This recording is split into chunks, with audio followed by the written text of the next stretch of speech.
Hello, ladies and gentlemen, boys and girls, people of all ages, sexualities, and identities, and welcome back to another comic book review. And today's comic book review is Fugitive Doctor Origins, Volume 1.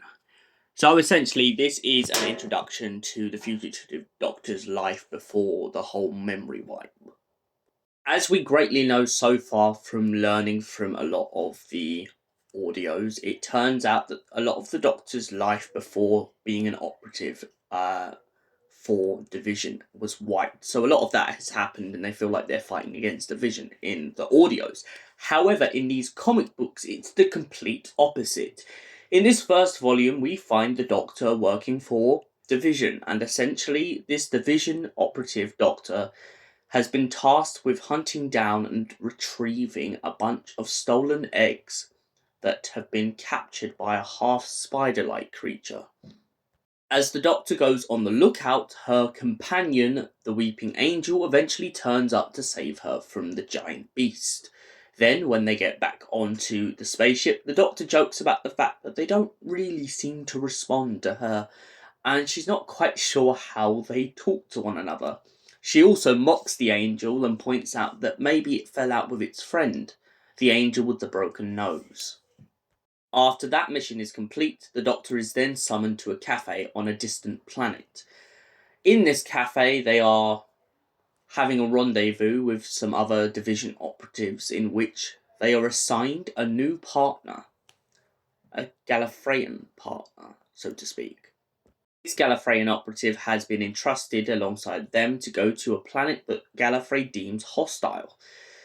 The Doctor isn't fully convinced about the mission, but nonetheless will take on the new rookie. After taking on the rookie and essentially becoming involved, she begins to do her scans of the planet, and after detecting no hostile presence, decides to abort one of the pods that was given to her by the Time Lords. The other operative loses it with the Doctor and asks why this has happened.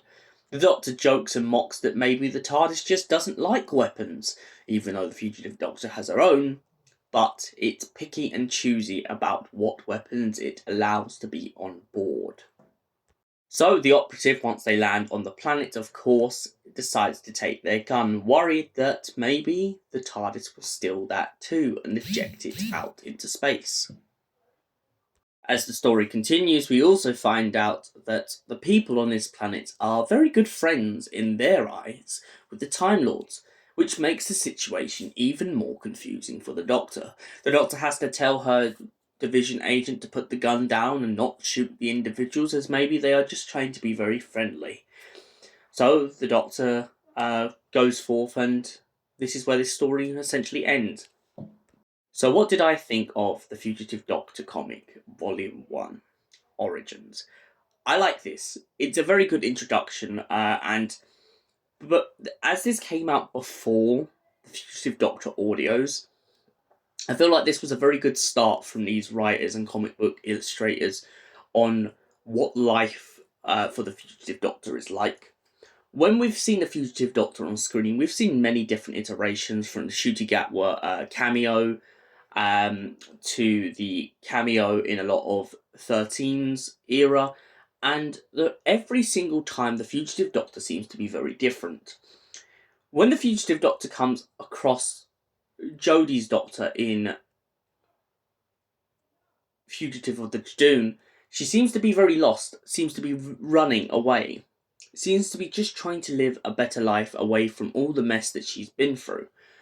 Meanwhile, the Doctor in Once Upon a Time and the Doctor in the Shooty Gatwa story are very different, because in Once Upon a Time, the Fugitive Doctor seems very stern, very set in her ways, very like, this is what I'm doing, this is my mission, this is why I'm doing it. However, that Shooty Gatwa story seems to have another Doctor, once again, who seems very lost, very unsure. So this kind of balance as we go through the Fugitive Doctor storyline is very interesting, because it makes us think that maybe, just maybe, at some point in the Fugitive Doctor's timeline, they were determined and very hit to the cause of what Division does.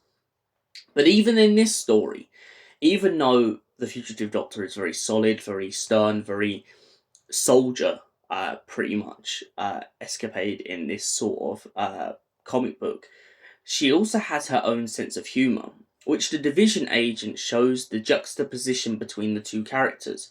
As the Fugitive Doctor has a sense of humour and has her own authority, meanwhile, you have a Division youngster over there who seems to be very, we have to do this, we have to do what Division says. They're like the teacher's pet, whereas the Doctor is more like the troublemaker. So, as a whole, I really like this introduction, and I like the fact that we use the Weeping Angel.